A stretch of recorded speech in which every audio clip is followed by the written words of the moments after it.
السلام عليكم ورحمة الله وبركاته. الحمد لله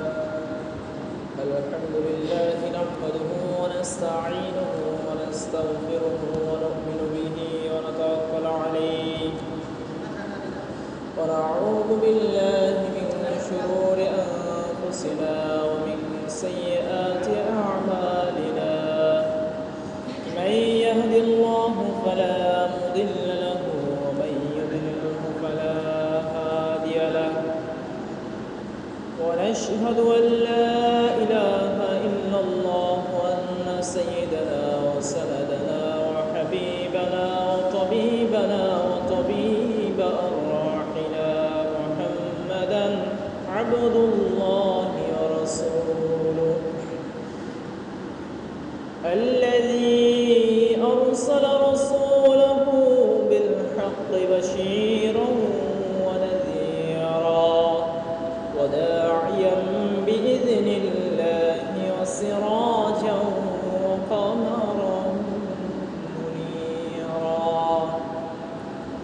فقد قال الله تعالى في كلامه المجيد وفي فرقانه الحميد: أعوذ بالله من الشيطان الرجيم. بسم الله الرحمن الرحيم. وإلهكم إله واحد لا إله إلا هو الرحمن الرحيم. وقال النبي صلى الله عليه وسلم: يقول إن الله خلق الرحمن يوم خلقها 100 رحمن، فأمسك عنده 99 رحمة، وأرسل في خلقه كله رحمة واحدة. فلو يعلم الكافر بكل الذي عند الله من رحمتي لم ييأس من الجنة. ولو يعلم المؤمنون بكل الذي عند الله العذاب لم يؤيمن من النار. إن الله وملائكته يصلون على النبي يا أيها الذين آمنوا صلوا عليه وسلموا تسليما. صلى الله على محمد صلى الله عليه وسلم. صلى الله على محمد صلى الله عليه وسلم. يا نبي سلام عليك، يا رسول سلام عليك، يا حبيب سلام عليك. صلوات الله عليك. بلغ العلا بكماله كسب الدجى بجماله حسنت جميع خصاله. صلوا عليه وآله. আসুন আমরা কিছু সময় আল্লাহ তাআলা জিকির করে নিই। লা ইলাহা ইল্লাল্লাহ, লা ইলাহা ইল্লাল্লাহ, লা ইলাহা ইল্লাল্লাহ, লা ইলাহা ইল্লাল্লাহ, লা ইলাহা ইল্লাল্লাহ, লা ইলাহা ইল্লাল্লাহ, লা ইলাহা ইল্লাল্লাহ,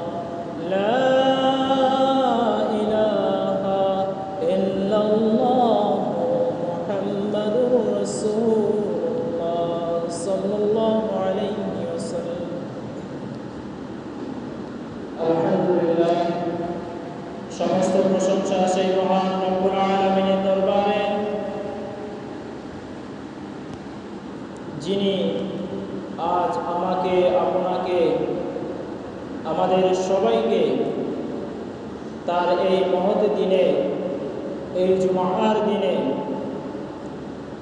2 রাকাত জুমার নামাজ জামাতের সহিত আদায় করার মতো সুযোগ ও পরিবেশ দানে ধন্য করে দিয়ে আমাদেরকে সুস্থতা নিয়ামত দিয়ে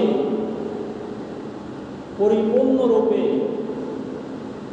আল্লাহ তাআলা আমাদেরকে তার এই মজলিসে আসার মতো সুযোগ ও পরিবেশ দানে ধন্য করেছেন। সেই জন্য মহান রব্বুল আলামিনের দরবারে শুকরিয়া জ্ঞাপন করে বলি আলহামদুলিল্লাহ।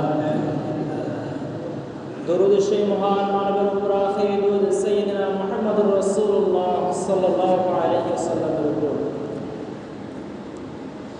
আজ সফর মাসের 4th জুমআ, সফর মাসের বিদায় জুমআ। এই জুমআতে আমরা আল্লাহ তাআলার 10টি অনুগ্রহ সম্পর্কে আমরা বিস্তারিত জানবো ইনশাআল্লাহ। আল্লাহ তাআলা আমাদেরকে তার উপর নসিহত শোনার মতো এবং আমল করার মতো তৌফিক দান করুন, আল্লাহুম্মা আমিন। মহান রব্বুল আলামিন যে আমাদেরকে অনুগ্রহ করেছেন এই বিষয়ে গত জুমাতে আলোচনা করেছিলাম।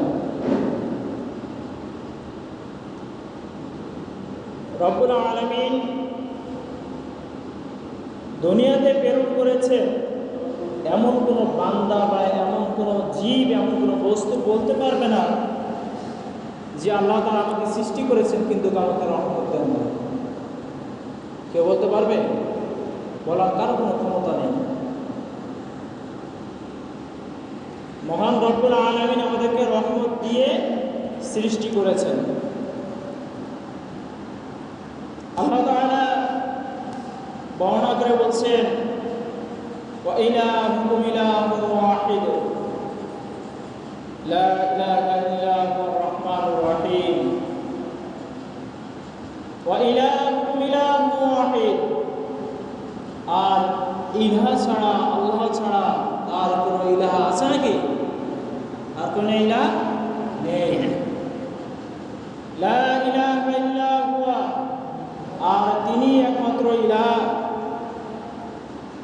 রহমানুর রহিম, যিনি অতি পরম দয়ালু, পরম করুণাময় এবং অতি দয়ালু।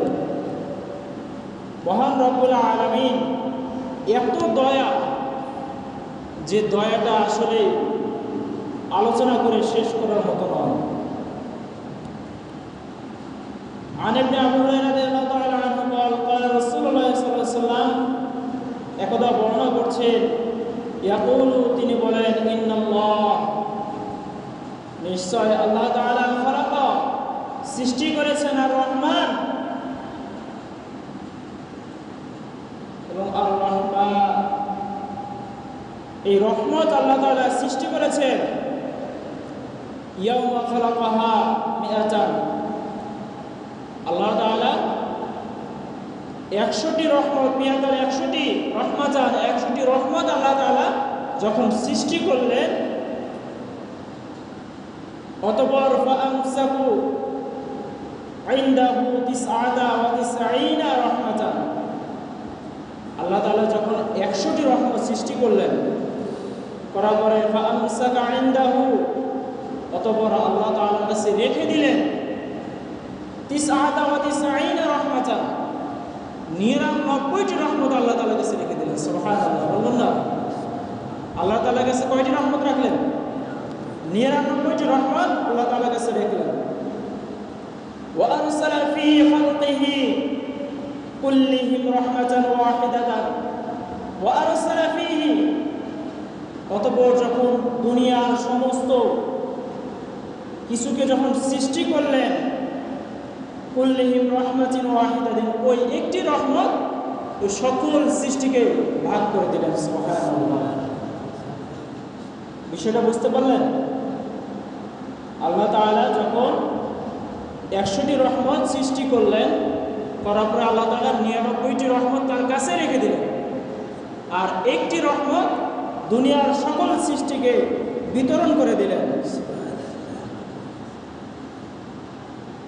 অতঃপর রাসূল করিম সাল্লাল্লাহু আলাইহি ওয়াসাল্লাম বলছেন, ফালাউ ইয়ালামুল কাফিরু বিকুল্লিল্লাযিনা ইনদাল্লাহ, ফালাউ ইয়ালামুল কাফিরু, যখন কোনো কাফের ব্যক্তি বিকুল্লিল্লাযিনা ইনদাল্লাহ, আল্লাহ তাআলার নিকট প্রশ্ন করে বা জানতে চায়, আল্লাহ তাআলার নিকট কোনো কাফের ব্যক্তি জানতে চায় মির রহমাতিহি, এই রহমত সম্পর্কে যখন তার কাছে জানতে চায়,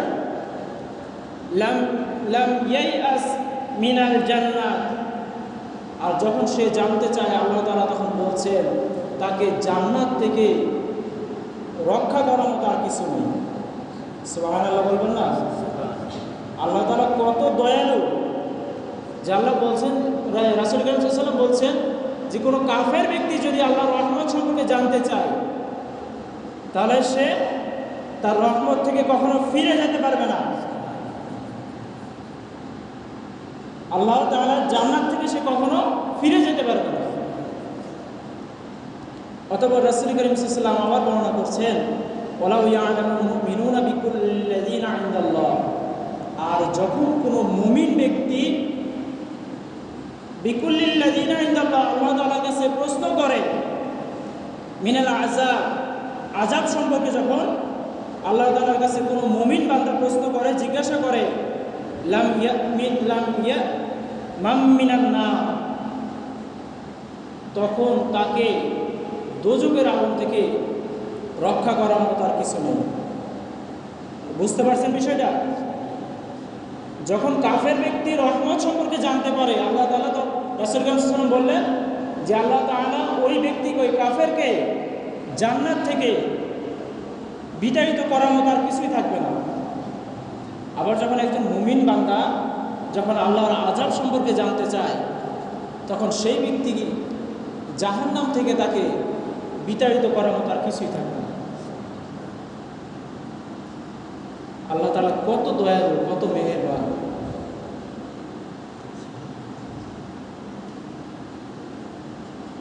সূরাতুল আরাফের 156 নম্বর আয়াতে আল্লাহ তাআলা বলছেন, ফাসাআকতুবুহা লিল্লাযিনা ইয়াত্তাকুন, আর আমি তাদেরকে, ফাসাআকতুবুনা লিল্লাযিনা ইয়াকতুবুন, আর আমি তাদেরকে লিখে দিব। কি লিখে দিব? রহমতান।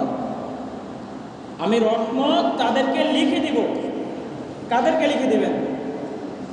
ওয়াইতুনাজ যাকাত, যারা যাকাত প্রদান করে তাদেরকে আল্লাহ তাআলা লিখে দিবেন। আর কাদেরকে? ওয়াল্লাযীনা হুম বিআয়াতিনা ইউমিনুন, যারা আমার এই আয়াতকে বিশ্বাস করে, যারা এই আয়াতের উপর ঈমান আনয়ন করেছে,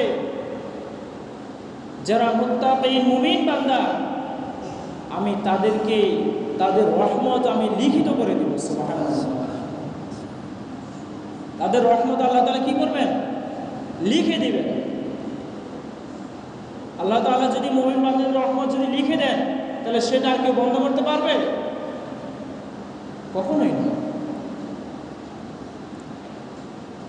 শুধু এতটুকু নয়, আল্লাহ তাআলা সূরাতুন নিসার 175 নম্বর আয়াতে বলছেন, ফাআম্মাল্লাযীনা আমানু বিল্লাহি ওয়া'তাসিমু বিহি,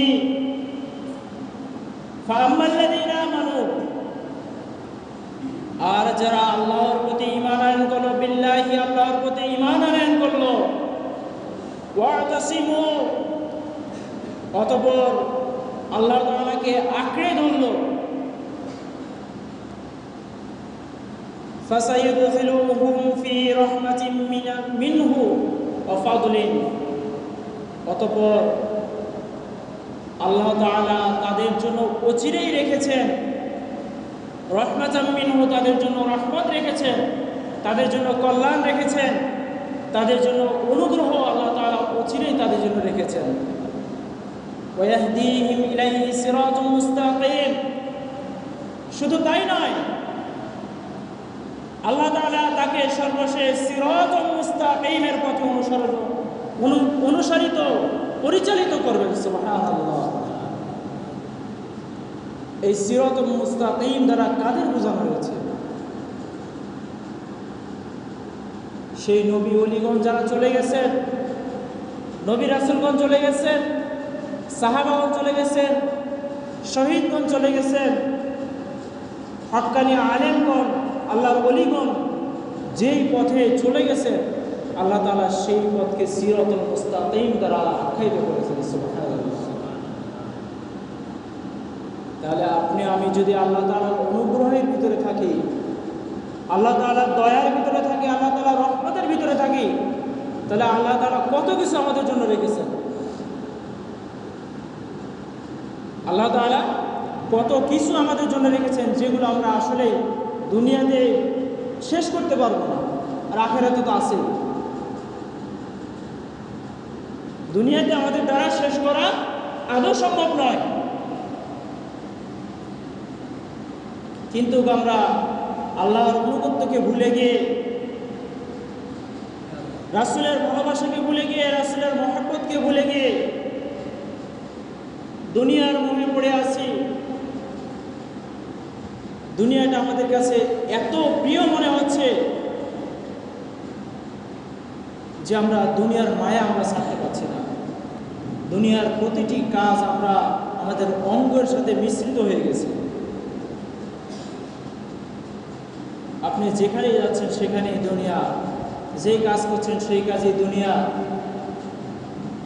কিন্তু আপনি আখিরাতের জন্য কিছুই করছেন না, পার্থিব জীবনের জন্য আপনি কিছুই করছেন না। আপনার কোনো চিন্তাধারা নেই যে আমার পার্থিব জীবনেও আমাকে আল্লাহ তাআলা প্রশ্ন করবেন যে তোমাকে এত সময় দেওয়া হয়েছে, এত দিন দেওয়া হয়েছে, এত ঘন্টা দেওয়া হয়েছে, এই সময়গুলো, এই ঘন্টাগুলো তুমি কি করেছো? আল্লাহ তাআলা একটি সেকেন্ডের হিসাব আল্লাহ তাআলা বাদ দিবেন না। আমাদের কাঁধে দুইটা ফেরেশতা আছে, আমরা তো সকলে জানি না? তাদের নাম কি? মুনকার। তারা দুইজনেই উপস্থিত সর্বদা। প্রতিটি মানবের সাথে আল্লাহ তাআলা 10টি ফেরেশতা দিয়েছেন অতিরিক্ত। সুবহানাল্লাহ বলবেন না? কয়টি ফেরেশতা দিয়েছেন? অতিরিক্ত 10টি দিয়েছেন। সামনে, নিচে এবং চতুর সাইডে আল্লাহ তাআলা 10টি ফেরেশতা আমাদেরকে নিযুক্ত করেছেন। এই 10 জন ফেরেশতা আমাদেরকে সবসময় নিযুক্ত করছে, আমাদের সাথে রয়েছে। আর যে দুইজন আছেন, এই দুইজন সর্বদা আমাদের ভালো মন্দের কাজগুলো সর্বদা লিখছেন। আমরা যেই কাজটি করছি সেটা ভালো কিনা মন্দ কিনা সবটাই তারা দুজন বসে থেকে লিখছেন। আমাদের জন্য কত সহজ একটা জিনিস চিন্তা করেন, যে আমাদের যখন ডিভাইস চলে আসলো তখন আমরা সব কিছু ডিভাইসের মাধ্যমে দেখতে পাচ্ছি না? পূর্বে কি হয়েছে, আজকে থেকে 10 বছর, 15 বছর, 20 বছর, 40 বছর, 50 বছর পূর্বে কি হয়েছে, সে ভিডিওগুলো আমরা অচিরেই দেখতে পাচ্ছি চোখের সামনে। পাচ্ছি কিনা? একদম স্বচ্ছ গ্লাসের মতো আমরা চোখের সামনে দেখতে পাচ্ছি। তো আপনার আর আমার মাথায় কি এতটুকু ঢুকে না যে আমরা দুনিয়াতে বসে পূর্বে কি হয়েছে এগুলো স্বচ্ছ গ্লাসের মতো দেখতে পাচ্ছি, আর আল্লাহ তাআলা কি আমাদেরকে এতটাই ছেড়ে দিবেন? আল্লাহ তাআলা সেই স্বচ্ছ গ্লাসের মতোই কাল কিয়ামতের ময়দানে আমাদের আমলনামার হিসাবগুলো দেখাবেন। সেই আয়নায় সব আসবে, সে আমলনামায় সবগুলো ভিডিওর মতো দেখবেন। আপনি যখন আপনার আমলনামায় তাকাবেন তখন ওই আমলনামায় সব ভিডিওর মতো দেখবেন। ভালো কাজ করেছেন সেই কাজগুলো দেখবেন, খারাপ কাজ করেছেন সেই কাজগুলো দেখবেন। তাহলে আমরা এত কিছু জানার পরেও আমরা কেন আল্লাহ তাআলার অনুগ্রহ থেকে আমরা দূরে? কেন আমরা আল্লাহ তাআলার অনুগ্রহ থেকে লাঞ্ছিত হয়ে দুনিয়ার মোহে পড়ে আছি, দুনিয়ার মায়ে পড়ে আছি? রাসূল করিম সাল্লাল্লাহু আলাইহি ওয়াসাল্লাম বলেছেন, এই দুনিয়া তো কেবল মায়া, কিছু নয়। যে ব্যক্তি মায়া ত্যাগ করলো সে যেন আল্লাহর দ্বীনকে কায়েম করলো, সুবহানাল্লাহ। সে যেন একজন মুমিন বান্দা হিসেবে রূপান্তরিত হলো, সুবহানাল্লাহ। তাহলে আপনি আমি দুনিয়ার মায়া ছাড়তে পারছি না, টাকা পয়সার মায়া ছাড়তে পারছি না, সম্পদের মায়া ছাড়তে পারছি না।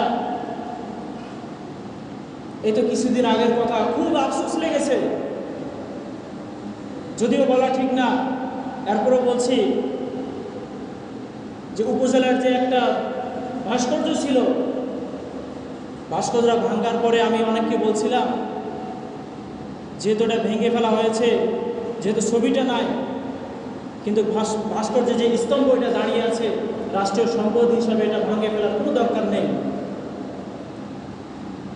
অনেকে বলছিলাম যে ইউনূস স্যারকে বলে এখানে কোনো ছবি মানে হচ্ছিল আল্লাহ তাআলার নাম বা মুহাম্মদ রাসূলুল্লাহ সাল্লাল্লাহু আলাইহি ওয়াসাল্লামের নাম অথবা মদিনার কোনো ছবি যদি দেওয়া যায় তাহলে মানে সবচেয়ে ভালো হয়। এই বিষয়টা যখন ছাত্রদের কাছে বলা হলো, ইউনূস স্যার ওখানে উপস্থিত। ইউনূস স্যারকে যখন ছাত্রদের সামনে যখন বলা হলো, ছাত্ররাই বলছে এটা শিবিরের কার্যক্রমের দিকে চলে যাবে। আপনি চিন্তা করতে পারেন আপনার হৃদয়টা কোথায় চলে গেছে, আপনার আমলটা কোথায় চলে গেছে। তার মানে তারা বোঝাতে চাচ্ছে যে শুধু শিবিররাই আল্লাহ তাআলার ইবাদত করে, রাসূলকে ভালোবাসে, আল্লাহ তাআলাকে ভালোবাসে, তারা কেউ আল্লাহ এবং নবীকে ভালোবাসে না। সামান্য একটু কথা, তার ঈমান কি আছে আপনি বলেন? কথাটা তার কাছে সামান্য, কিন্তু চিন্তা করে দেখেন ওই সমস্ত ছেলেদের ভিতরে ঈমান নাই। যদি ঈমান থাকতো তাহলে বলতে পারতো না যে এটা শিবিরের কার্যক্রমের দিকে যায়। কেন? রাসূল কি আমাদের নয়? আল্লাহ তাআলা কি আমাদের জন্য নয়? আমরা কেমন মুনাফিক, কেমন মুশরিক, কেমন আহাম্মক যে আমরা সাধারণ একটা বিষয়কে একদম উলট পালট করে দিয়ে আমাদের ঈমানকে ধ্বংস করে দিলাম। সেদিন কথাটা শুনে খুব আফসোস করেছিলাম। তখন ইউনূস স্যার বললেন, যেহেতু তোমরাই চাচ্ছ না সেহেতু আর দিয়ে আর কি হবে, হয়তো বাংলাদেশের মানচিত্র দেওয়া যায় কিনা সেটা চিন্তা করো। তাহলে এই যে সামান্য একটা কথা, এই সামান্যটুকু কথা তারা কিন্তু চিন্তা করে না যে সামান্য কথার দ্বারা আমার ঈমান কিন্তু চলে গেছে। এই সামান্য কথার দ্বারা আসলে তাদের ঈমান কিন্তু চলে গেছে। এই সমস্ত কথা, এই সমস্ত ফিতনাবাজি আমাদেরকে সবসময় আমাদের অন্তরটাকে দূরে রাখতে হবে। আমাদেরকে চিন্তা করতে হবে যে এমন কথা যেন আমরা মুখ দিয়ে প্রকাশ না করি যেই কথার দ্বারা রাসূল কষ্ট পায়, যে কথার দ্বারা আল্লাহ তাআলা কষ্ট পায়, যে কথার দ্বারা আমি আল্লাহ এবং রাসূলের পথ থেকে দূরে সরে আসি। আরে ভাই, আমাদের ঈমান তো এমনিই নাকি? ভুল বললাম নাকি? রাগ করলেন কেউ? আমাদের ঈমান তো এমনি দুর্বল। আমরা তো দুর্বল, একদম দুর্বল দিয়ে আমাদেরকে তৈরি করা হয়েছে। আমরা একটুতে ভেঙে পড়ি, অল্প কিছু হলে আমাদের মন একদম গলে যায়, মনটা নরম হয়ে যায়, মনটা ভেঙে যায়। এই দুর্বল মানুষের জন্য যখন আমরা আরো কিছু দুর্বল ভিতরে প্রবেশ করাই তখন এই অন্তরটা শক্ত হয়ে যায়, শক্ত। তখন আল্লাহ তাআলার জন্য কাঁদে না, রাসূলের জন্য মন গলে না। আসুন আমরা এই সমস্ত কাজ থেকে আমরা সকলেই দূরে থাকার চেষ্টা করি। যে 10টির কথা বলেছিলাম সেই 10টির প্রথম নম্বর হচ্ছে ইহসান। এই ইহসান দ্বারা আল্লাহ তাআলার অনুগত্য অর্জন করা যায়। ইহসান হলো দুই প্রকার, এক হচ্ছে দয়া আর অনুগ্রহ, অপরটি হচ্ছে আল্লাহকে হাজির নাজির ভেবে ইবাদত করা, যে আল্লাহ তাআলা সর্ব অবস্থায় উপস্থিত রয়েছেন এটা ভেবে আমাদের ইবাদত করা। আল্লাহ তাআলা সূরাতুল আরাফের ভিতরে বর্ণনা করে বলছেন, ইন্না রাহমাতাল্লাহি করিবুন মিনাল মুহসিনিন, নিশ্চয় আল্লাহ তাআলার রহমত সৎকর্মশীলদের অতি নিকটে রয়েছে। যারা সৎকর্মশীল তাদের অতি নিকটে আল্লাহ তাআলার রহমত রয়েছে। 2 নম্বর হচ্ছে আল্লাহ তাআলার ভীতি অর্জন করা। এই ভীতি অর্জন করার মাধ্যমে আল্লাহ তাআলার অনুগ্রহ লাভের অধিকারী হওয়া যায়। আল্লাহ তাআলা সূরাতুল আরাফের 156 নম্বর আয়াতে বলছেন, রাহমাতি ওয়াসিআত কুল্লা শাইইন। প্রত্যেকটি বস্তুকে আল্লাহ তাআলার রহমত বর্তন করে দিয়েছিলেন। এমন কোনো মানব বলতে পারবেন না যে মানবের মধ্যে আল্লাহ তাআলার রহমত দেন নাই, কিন্তু সেই মানব তার নিজের কর্মকাণ্ডের কারণে সে আল্লাহর রহমত থেকে বঞ্চিত হয়ে গেছে। কিন্তু আল্লাহ তাআলা সূরা আরাফের 156 নম্বর আয়াতে আল্লাহ তাআলা বর্ণনা করে বলছেন। তো আল্লাহ তাআলার মিথ্যা কথা বলেন না, আল্লাহ তাআলা সঠিক কথাই বলছেন যে প্রত্যেকটা বস্তু আল্লাহ তাআলা রহমত বর্তন করে দিয়েছেন, রহমত বর্ষণ করেছেন, কিন্তু তারা নিজেদের কারণেই, নিজেদের কর্মকাণ্ডের কারণেই তারা আল্লাহ তাআলার রহমত থেকে বঞ্চিত হয়ে গেছে। 3 নম্বর হচ্ছে সৃষ্টির প্রতি দয়া। রাসূল করিম সাল্লাল্লাহু আলাইহি ওয়াসাল্লামের একটা ছোট্ট হাদিস আছে, লা ইয়ারহামুল্লাহু মান লা ইয়ারহামুন নাস। লা ইয়ারহামুল্লাহ, আল্লাহ তাআলা ওই ব্যক্তির উপর রহম করেন না, মান লা ইয়ারহামুন নাস, যে মানুষের উপর রহম করেন না, যে অন্য আরেকজনের উপর রহম করেন না, অন্য কোনো ব্যক্তির উপর রহম করেন না। তাহলে আমার দিল কি এত শক্ত যেখানে আল্লাহ তাআলা রহম করেন, আমি একজন মানুষকে ক্ষমা করতে পারছি না, অন্য একজন আল্লাহ তাআলার বান্দাকে ভুল করেছে, সেই ভুলের ক্ষমা আমি করতে পারছি না, তাহলে আমি কেমন দয়াবান? তাহলে আমার উপর আল্লাহ তাআলার রহমত তো কখনোই আসবে না। কেউ ভুল করেছে তাকে ক্ষমা করতে শিখুন। যখন আপনি ক্ষমা করতে শিখবেন তখন আল্লাহ তাআলার রহমত আপনার উপর নাজিল হবেই হবে।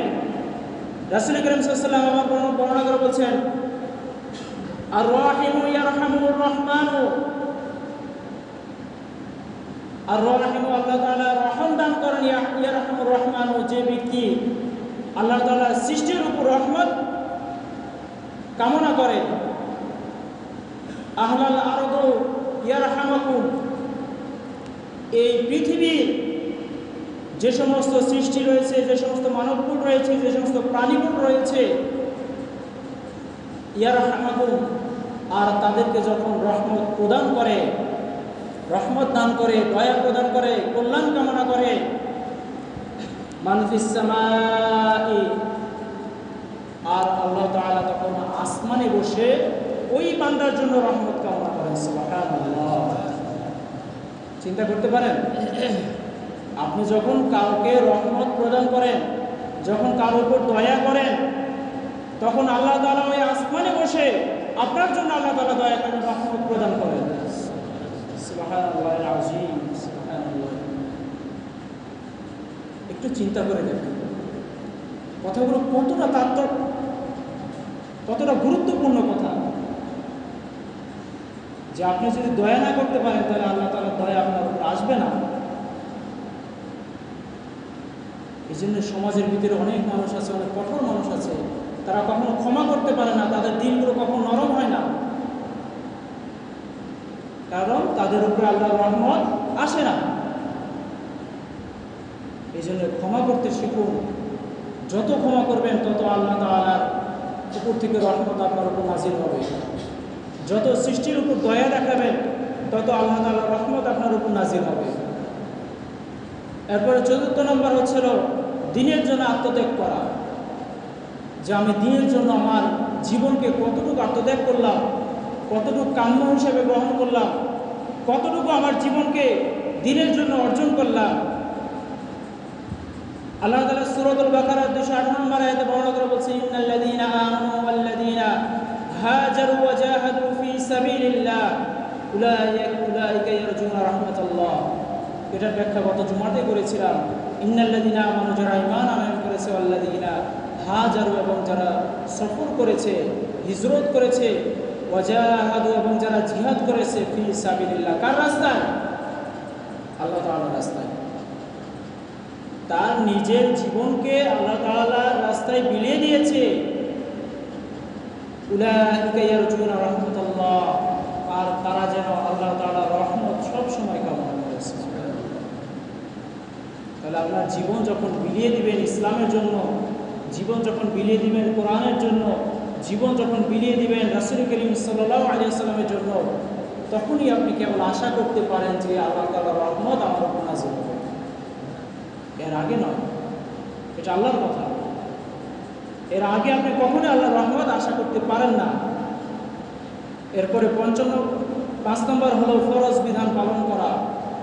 আল্লাহ তাআলা সূরা নূরের 56 নম্বর আয়াতে বর্ণনা করে বলছেন, ওয়া আকিমুস সালাতা ওয়া আতুজ যাকাত ওয়া আতিউর রাসূল লাআল্লাকুম তুরহামুন। ওয়া আকিমুস সালাতা, তোমরা সালাত আদায় করো, নামাজকে প্রতিষ্ঠিত করো। ওয়া আতুজ যাকাত, এবং যাকাত প্রদান করো। ওয়া আতিউল্লাহ ওয়া রাসূল, এবং রাসূলের আনুগত্য করো। লাআল্লাকুম তুরহামুন, তাহলে তোমরা তোমাদের নিকট আল্লাহ তাআলার রহমত আসবেই আসবে। সুবহানাল্লাহ। এরপরে 6 নম্বর হচ্ছে আল্লাহ তাআলার রাসূলের আনুগত্য করা।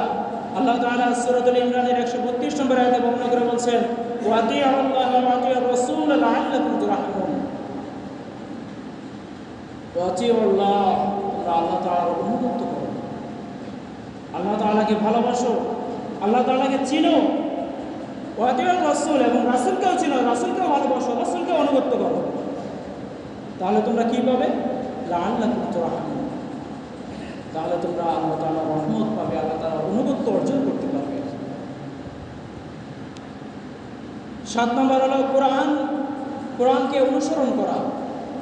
কোরআন যে আমাদের জীবন বিধান, এই জীবন বিধানকে অনুসরণ করা। আল্লাহ তাআলা সূরাতুল আনআমের 155 নম্বর আয়াতে বর্ণনা করে বলছেন, ওয়া হাযা কিতাব আনজালনা মুবারাকুন, আর আল্লাহ তাআলা এই কিতাব আনজালনা নাজিল করেছেন একমাত্র মুবারাকান, আল্লাহ তাআলার বরকতময় হিসাবে কোরআনকে নাজিল করেছেন। ফাত্তাবিউ, আর তোমরা এই কোরআনকে তোমরা অনুসরণ করো, অনুগত্য করো। ওয়াত্তাকু, আর তোমরা তাকওয়া অর্জন করো, এর মাধ্যমে তোমাদের তাকওয়াকে তোমরা অর্জন করে দাও। লাআল্লাকুম তুরহামুন, যাতে তোমরা অধিক আল্লাহ তাআলার অনুগ্রহের প্রকাশ পাও, তোমাদের অন্তরে আল্লাহ তাআলার অনুগ্রহ যেন অধিক পরিমাণে প্রবেশ করে। এরপরে 8 নম্বর হচ্ছে তেলাওয়াত শোনা। আল্লাহ তাআলা সূরাতুল আরাফের 204 নম্বর আয়াতে বর্ণনা করে বলছেন, ওয়া ইযা কুরিআল কুরআন ফাসতামিউ লাহু ওয়া আনসিতু লাআল্লাকুম তুরহামুন। ওয়া ইযা, আর যখন কুরিআল কুরআন, যখন কোরআন তেলাওয়াত করা হয়, ফাসতামিউ লাহু, তখন তোমরা চুপ থাকো, ওয়া আনসিতু লাআল্লাকুম তুরহামুন, এবং তোমরা মনোযোগ সহকারে শোনো, চুপ থাকো। লাআল্লাকুম তুরহামুন, তখন তোমাদের ভিতরে, তোমাদের অন্তরে আল্লাহ তাআলার রহমত নাযিল হবে। কিন্তু আজকের সমাজে কোরআন তেলাওয়াত হয় না, হয় শুধু গান আর বাদ্যযন্ত্র। আপনাদের মনেই গান বাজনা হয়, যখন মনে চায় তখনই বাজায়, নিজেও ধ্বংস হয়, যারা আশেপাশে আছে তাদেরকেও ধ্বংস করে। এরা হচ্ছিল পৃথিবীর জমিনে সবচেয়ে বড় আহম্মক। এমন কোনো কাজ করবেন না যে কাজ দ্বারা আপনি নিজে ধ্বংস হচ্ছেন, কিন্তু আরেকজনকে আপনি বাধ্যতামূলকভাবে ধ্বংস করছেন। এমন কোনো কাজ এই জমিনে করেন না। অন্তত জমিনটাকে ধ্বংস করেন না, নিজের আমলটাকে ধ্বংস করেন না, নিজের ঈমানকে নষ্ট করে দিবেন না। কোরআন তেলাওয়াত বাজান, কোরআন তেলাওয়াতের অর্থগুলো শুনুন। আপনিও শুনবেন, আরেক ভাই দাঁড়িয়ে থেকে শুনবে, আপনিও সওয়াব পাবেন, সেও সওয়াব পাবে। সুবহানাল্লাহ। কোরআনুল কারীমের এমন একটি সওয়াব যে আপনি যখন তেলাওয়াত করবেন, আপনি যেই পরিমাণে সওয়াব পাচ্ছেন, অপর আরেকজন আয়েশা বসে শুনছে, সেও একই পরিমাণ সওয়াব পাচ্ছে। সুবহানাল্লাহ বলবেন না? সে একই পরিমাণ সওয়াব পাবে এবং তার সওয়াবের কিছু অংশ আপনাকে দেওয়া হবে, কারণ আপনি তেলাওয়াত করছেন আর সে শ্রবণ করছে। আপনি কোথাও বাজাচ্ছেন, সে শ্রবণ করছে, সে তার ভাগিদার আপনিও পাবেন। সুবহানাল্লাহ। এরপর হচ্ছে অনুগ্রহ লাভের জন্য দোয়া করা। সে আসহাবে কাহফের ঘটনা আমরা সকলেই জানি। আল্লাহ তাআলা বর্ণনা করে বলছেন, তারা যখন গুহায় প্রবেশ করলো, ফাকালু, অতঃপর তারা বলল, রব্বানা, হে আমাদের প্রতিপালক, আতিনা মিন লাদুনকা রাহমাতান, আপনার রহমত আমাদেরকে অতি দ্রুতই প্রেরণ করুন। ওয়াহাইয়্যি লানা মিন আমরিনা রশাদা, আর আমাদের কর্মকাণ্ডকে সঠিক হিসাবে আমাদেরকে গ্রহণ করুন। আর 10 নম্বর হচ্ছে ক্ষমা প্রার্থনা করা। আমরা যেন আল্লাহ তাআলার দরবারে সবসময় ক্ষমা প্রার্থনা করি। আল্লাহ তাআলা মনে করে বলছেন, লাউলা তাস্তাগফিরুনাল্লাহ লাআল্লাকুম তুরহামুন, সবসময় তোমরা আল্লাহ তাআলার নিকট ক্ষমা প্রার্থনা করো, যেন আল্লাহ তাআলা তোমাদেরকে অধিক পরিমাণে আনুগত্যশীল তৈরি করে এবং তোমাদেরকে রহমত দ্বারা পরিপূর্ণ করে। আসুন আমরা যা কিছু শ্রবণ করেছি এর উপরে সর্বপ্রথম আমাকে এবং আমাদের সবাইকে এর উপরে আমল করার তৌফিক দান করো। আল্লাহুম্মা আমিন। আলহামদুলিল্লাহি রাব্বিল আলামিন ওয়াল আকিবাতু লিল মুত্তাকিন, আসসালাতু ওয়াসসালামু আলা সাইয়্যিদিল আমবিয়া'i ওয়াল মুরসালিন। আল্লাহুম্মা রাব্বানা আতিনা ফিদ দুনিয়া হাসানাতাও ওয়া ফিল আখিরাতি হাসানাতাও ওয়া কিনা আযাবান নার। ربنا ظلمنا أنفسنا وإن لم تغفر لنا وترحمنا لنكونن من الخاسرين. ربنا فاغفر لنا ذنوبنا وكفر عنا سيئاتنا وتوفنا مع الأبرار. أي معبود مولاي الله, আমরা কিছু প্রতিফাই গুনাহগার বান্দা সালাতুল জুমার নামাজ আদায় করে তোমার শাহী দরবারে দুইখানা হাত তুলেছি মাওলা। ইয়া আল্লাহ, নামাজের ভিতরে যদি কোনো ভুল ত্রুটি হয়ে থাকে আল্লাহ ক্ষমার দৃষ্টিতে দেখে আল্লাহ নামাজটা কবুল আর মঞ্জুর করে নিন। আল্লাহর হাদিয়া সর্বপ্রথম লক্ষ্য উপজীবন ভিত্তি করে সোনার মদিনায় রাসূল করিম সাল্লাল্লাহু আলাইহি ওয়াসাল্লাম রহমতকে হাজির পৌঁছে দিন। तमाम नबीयीन सिद्दीकीन शुहदा सालिहीन और हजर والقاصدين سابق کرام تابعین ائمه مجتهدین ائمه طریقت الارواح هادین والقاصدین. ইয়া আল্লাহ, হাবিব থেকে শুরু করে আজ পর্যন্ত যত মুমিন মুমিনাত, যত মুসলিম মুসলিমাত, ইয়া আল্লাহ, যারা যারা পরিমাণ ঈমান নিয়ে দুনিয়া থেকে বিদায় গ্রহণ করেছেন তাদের সকলের আরওয়াহ হাদির والقاصدين. ইয়া আল্লাহ, খাস করে মাওলা আমাদের ভিতরে যাদের দুঃখী মা, দুঃখী বাবা সহ যত পিতৃকুল মাতৃকুল পাড়া প্রতিবেশী তার দাবিদার যারা অন্ধকার কবরবাসী হয়েছেন আল্লাহ তাদের সকলের আরওয়াহ হাদির والقاصدين. ইয়া আল্লাহ, অনেক ছেলে সন্তানের উসিলায় আল্লাহ পিতামাতার কবরটাকে রিয়াদুম মিনাল জান্নাতে পরিণত করে দিন। আই মাবুদ মাওলা, ইয়া আল্লাহ, আমাদের ভিতরে যাদের পিতামাতা এখন জীবিত আছেন আল্লাহ তাদের নেক হায়াত দারাজ করে দিন। ইয়া আল্লাহ, শিফা আজিলা কামিলা দানে ধন্য করে দিন। আই মাবুদ মাওলা, ইয়া আল্লাহ, আজকে জুমার দিনের উসিলায় আল্লাহ আমাদের জিন্দেগির গুনাহগুলোকে মাফ করে দিন। ইয়া আল্লাহ, ছোটবেলা থেকে এই পর্যন্ত আল্লাহ জানা সাগীরা কবিরা জাহিলি বাতিল আল্লাহ ছোট বড় যত গুনাহ করেছি আল্লাহ সমস্ত গুনাহগুলোকে মাফ করে দাও। আয় মাবুদ মাওলা, ইয়া আল্লাহ, তুমি তো বলেছে আল্লাহ লা তাকনাতু মির রাহমাতিল্লাহ, আল্লাহ তোমার রহমত থেকে নিরাশ হতে আল্লাহ নিষেধ করেছে। আল্লাহ আল্লাহ চাইয়ে রাখো তোমার গুনাহগার বান্দারা আল্লাহ তোমাকে ডাকতেছে আল্লাহ আল্লাহ বলে। আল্লাহ চাইয়ে রাখো আল্লাহ, কে জানি কোন বান্দা চোখের পানি মুছরে ফেলতেছে রে মাওলা। আল্লাহ তোমার কি একটু দয়া হয় না, তোমার কি একটু মায়া হয় না? আল্লাহ আমরা তো গুনাহগার, আল্লাহ আমরা তো গুনাহ করতে ভালোবাসি। আল্লাহ নিজেদের তোমার নাম রেখেছো গফুর, তোমার নাম রেখেছো গফফার। আল্লাহ তোমার নামের উসিলায় আল্লাহ আমাদের জিন্দেগির গুনাহগুলোকে মাফ করে দাও। আই মাবুদ মাওলা, আল্লাহ দুনিয়াতে যতদিন বাঁচবো আল্লাহ ততদিন হক ও আমল দায়েমের উপর থাকার মতো তৌফিক দান করে দাও। আই মাবুদ মাওলা, আল্লাহ যে কাজ করলে তুমি খুশি, তোমার হাবিব খুশি, সেই কাজ বেশি বেশি আদায় করার তৌফিক দান করে দাও। আই মাবুদ মাওলা, আল্লাহ বাংলার জমিনকে তুমি কবুল করে নাও। ইয়া আল্লাহ এই আমরার বাসীদেরকে তুমি কবুল করে নাও। ইয়া আল্লাহ সমস্ত আল্লাহ শত্রু থেকে তুমি হেফাজত করো। আয় মাহমুদ মাওলা ইয়া আল্লাহ গায়বী খাজানা থেকে তুমি সমস্ত সবকিছু দিয়ে পরিপূর্ণ করে দাও। আয় মাহমুদ মাওলা ইয়া আল্লাহ এক নয় দোয়া চেয়েছি আল্লাহ মায়ের জন্য। মাহমুদ মাওলা জানি না রে কি অবস্থায় আছে। হে আল্লাহ আমাদের সবাই দোয়া মুরাদকে দিয়ে আল্লাহ তুমি তার কবরটাকে রিয়াজুল মিনান জান্নাতে পরিণত করে দাও। আয় মাহবুব মাওলা ইয়া আল্লাহ আমরা বাসীদের আল্লাহ যতজন কবরে আছেন আল্লাহ তাদের সবাইকে তুমি মাফ করে দাও। আয় মাহবুব মাওলা ইয়া আল্লাহ কত মুহিব্বিন চলে গেছে আল্লাহ এই মসজিদে। ইয়া আল্লাহ কত সদস্য চলে গেছে। ইয়া আল্লাহ কত দান আলা ব্যক্তি চলে গেছে। ইয়া আল্লাহ এই মসজিদের উসিলায় আল্লাহ তুমি তাদেরকে তুমি মাফ করে দাও। তাদের কবরটাকে রিয়াজুল মিনান জান্নাতে পরিণত করে দাও। ইয়া আল্লাহ বর্তমানে যে সমস্ত কমিটি ভাইরা আছেন আল্লাহ তুমি তাদেরকে সুস্থতা দান করে দাও। তাদের নেক হায়াত দারাজ করে দাও। ইয়া আল্লাহ আমাদের প্রত্যেকটা মানুষকে তোমার রহমত বর্ষণ করে দাও।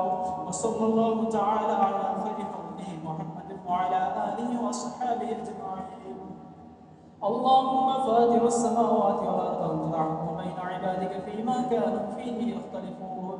ربنا تقبل صلاتنا تقبل دعاءنا تقبل منا انك انت السميع العليم وتب علينا يا مولانا انك انت التواب الرحيم.